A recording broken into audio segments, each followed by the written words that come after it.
CPM-ന് ദേശീയ പാർട്ടി പദവി ഇക്കുറി നിലനിർത്താൻ കഴിയുമോ? ബംഗാളിലും ത്രിപുരയിലും തകർന്നടിഞ്ഞ CPM-ന് കേരളമാണ് പ്രതീക്ഷ നൽകുന്ന ഏക തുരുത്ത്.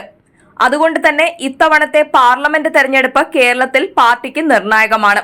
ദേശീയ പാർട്ടി പദവി നഷ്ടമാകാതിരിക്കാൻ ജീവൻ മരണ പോരാട്ടത്തിലാണ് CPM. എങ്കിലും കഴിഞ്ഞ തവണത്തേക്കാൾ കൂടുതൽ MP-മാരെ പാർലമെന്റിൽ എത്തിക്കാൻ CPM-ന് കഴിയുമോ? കേരളത്തിൽ മികച്ച പ്രകടനം കാഴ്ചവെച്ചാലും മറ്റ് രണ്ട് സംസ്ഥാനങ്ങളിൽ നില മെച്ചപ്പെടുത്തിയാലേ ദേശീയ പാർട്ടി പദവി നിലനിർത്താൻ CPM-ന് കഴിയൂ. അതിന് കൂടുതൽ സീറ്റുകളും വോട്ട് ഷെയറും CPM-ന് ഇത്തവണ നേടിയേ മതിയാകൂ. രണ്ടു വഴികളാണ് പാർട്ടിക്ക് മുന്നിലുള്ളത്. പിണറായി സർക്കാർ അധികാരത്തിലിരിക്കുന്ന കേരളത്തിൽ നിന്ന് പരമാവധി സീറ്റുകൾ പിടിക്കുകയും വോട്ട് ഷെയർ ഉയർത്തുകയുമാണ് ഇതിന് CPM-ന് മുന്നിലുള്ള വഴി. ഭരണവിരുദ്ധ വികാരം ശക്തമായ കേരളത്തിൽ ഇത് എത്രത്തോളം നേടാനാവുമെന്ന് കണ്ടറിയണം. സ്വതന്ത്രന്മാരെ ഇത്തവണ CPM ചിഹ്നത്തിൽ മത്സരിപ്പിക്കുന്നത് ദേശീയ പാർട്ടി പദവി നിലനിർത്തുക എന്ന ലക്ഷ്യത്തോടെയാണ്. കഴിഞ്ഞ തവണ കേരളത്തിൽ ആലപ്പുഴയിൽ നിന്ന് ജയിച്ച AM ആരിഫും തമിഴ്നാട്ടിലെ കോയമ്പത്തൂരിൽ നിന്ന് വിജയിച്ച PR നടരാജനും മധുരയിൽ നിന്നുള്ള S വെങ്കടേശ്വരനുമായിരുന്നു പാർലമെന്റിലെ CPM സാന്നിധ്യം. കേന്ദ്ര ഭരണത്തിന്റെ ദിശ തിരിച്ചുവിടാൻ 2004-ൽ ശക്തിയുണ്ടായിരുന്ന CPM അന്നത്തെ 43 സീറ്റിൽ നിന്നാണ് 2019-ൽ 3 സീറ്റിലേക്ക് കൂപ്പുകുത്തിയത്.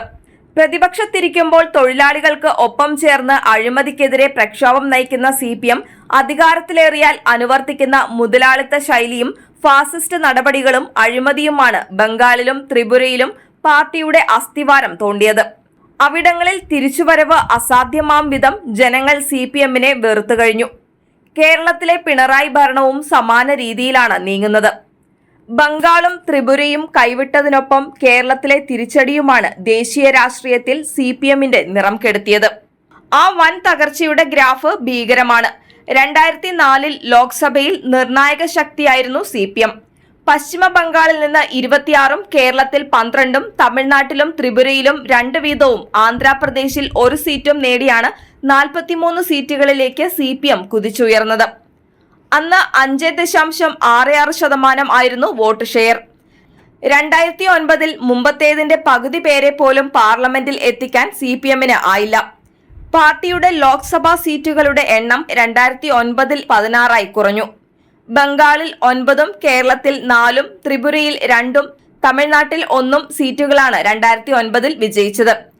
വോട്ട് വിഹിതത്തിൽ 5.33% നേടി. കാര്യമായ ഇടിവ് സംഭവിക്കാതെ സൂക്ഷിച്ചു. 2014-ൽ വീണ്ടും തകർച്ചയാണ് പാർട്ടി നേരിട്ടത്. CPM-ന് രാജ്യത്താകെ 9 സീറ്റുകളെ ജയിക്കാനായുള്ളൂ. 3.6% മാത്രം വോട്ടേ ലഭിച്ചുള്ളൂ. കേരളത്തിലെ 5-ഉം ബംഗാളിലും ത്രിപുരയിലും 2 വീതം സീറ്റുകളുമാണ് അന്ന് വിജയിച്ചത്. എന്നാൽ കഴിഞ്ഞ തെരഞ്ഞെടുപ്പിൽ തികച്ചും പ്രാദേശിക പാർട്ടിയുടെ നിലയിലേക്ക് CPM ദേശീയ തലത്തിൽ തകർന്നടിഞ്ഞു. ആകെ 3 CPM സ്ഥാനാർത്ഥികളാണ് 2019-ലെ തെരഞ്ഞെടുപ്പിൽ വിജയിച്ചത്. 2 പേർ തമിഴ്നാട്ടിൽ നിന്ന് AM ആരിഫ് എന്നതുമായിരുന്നു തകർച്ച. 2014 വരെ ദീർഘകാലം CPM തട്ടകമായി കണക്കാക്കപ്പെട്ടിരുന്ന ബംഗാളും ത്രിപുരയും 2019-ൽ പാർട്ടിയെ പൂർണ്ണമായും കൈവിട്ടു. 2004-ൽ 5.66% ഉണ്ടായിരുന്ന വോട്ട് ഷെയർ 2019-ൽ 1.75%-ലേക്ക് താഴ്ന്നത് പരാജയത്തിന്റെ ആഴം വ്യക്തമാക്കുന്നു. ഇത്തവണ കോൺഗ്രസുമായി സഖ്യത്തിൽ മത്സരിക്കുമ്പോഴും CPM-ന്റെ നില പരുങ്ങലിലാണ്. അതുകൊണ്ട് തന്നെ രാജസ്ഥാനിലും പഞ്ചാബിലുമെല്ലാം പല തന്ത്രങ്ങളുമായി സീറ്റ് നേടാനുള്ള ശ്രമത്തിലാണ് CPM. തമിഴ്നാട്ടിൽ മണ്ഡലം മാറിയാണ് ഇത്തവണ മത്സരം. പിന്നെ ഏക പ്രതീക്ഷയുള്ള സംസ്ഥാനം കേരളമാണ്. ഇവിടെ എന്ത് നിലപാടെടുത്തും വിജയിക്കുക എന്ന തന്ത്രം പാർട്ടി സ്വീകരിക്കുന്നതും ദേശീയ പാർട്ടി പദവി നിലനിർത്താനുള്ള ശ്രമത്തിലാണ്.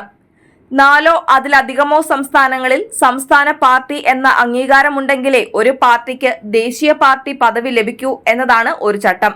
നിലവിൽ കേരളത്തിലും തമിഴ്നാട്ടിലും ത്രിപുരയിലും ബംഗാളിലുമാണ് CPM-ന് സംസ്ഥാന പാർട്ടി പദവിയുള്ളത്. 3 പതിറ്റാണ്ടിലേറെ ബംഗാൾ ഭരിച്ച CPM-ന് നിലവിൽ അവിടെ MP പോയിട്ട് ഒരു MLA പോലുമില്ല. കഴിഞ്ഞ ലോക്സഭ നിയമസഭാ തെരഞ്ഞെടുപ്പിലെ 4-ഓ അതിലധികം സംസ്ഥാനങ്ങളിലോ കുറഞ്ഞത് 6% വോട്ട് നേടിയാൽ ദേശീയ പാർട്ടി പദവി ഉറപ്പിക്കാം. അല്ലെങ്കിൽ ലോക്സഭാ തെരഞ്ഞെടുപ്പിൽ 4 സ്ഥാനാർത്ഥികൾ വിജയിക്കണമെന്നതാണ് ദേശീയ പാർട്ടി പദവി ലഭിക്കാൻ മറ്റൊരു ചട്ടം. ലോക്സഭയിലെ ആകെ സീറ്റുകളുടെ 2% അഥവാ 11 സീറ്റുകൾ 3 സംസ്ഥാനങ്ങളിൽ നിന്നെങ്കിലും നേടിയാൽ ദേശീയ പാർട്ടിയാവാം. ഈ ചട്ടങ്ങളെല്ലാം നിലവിലെ സാഹചര്യത്തിൽ CPM-ന് വലിയ വെല്ലുവിളിയാണ്.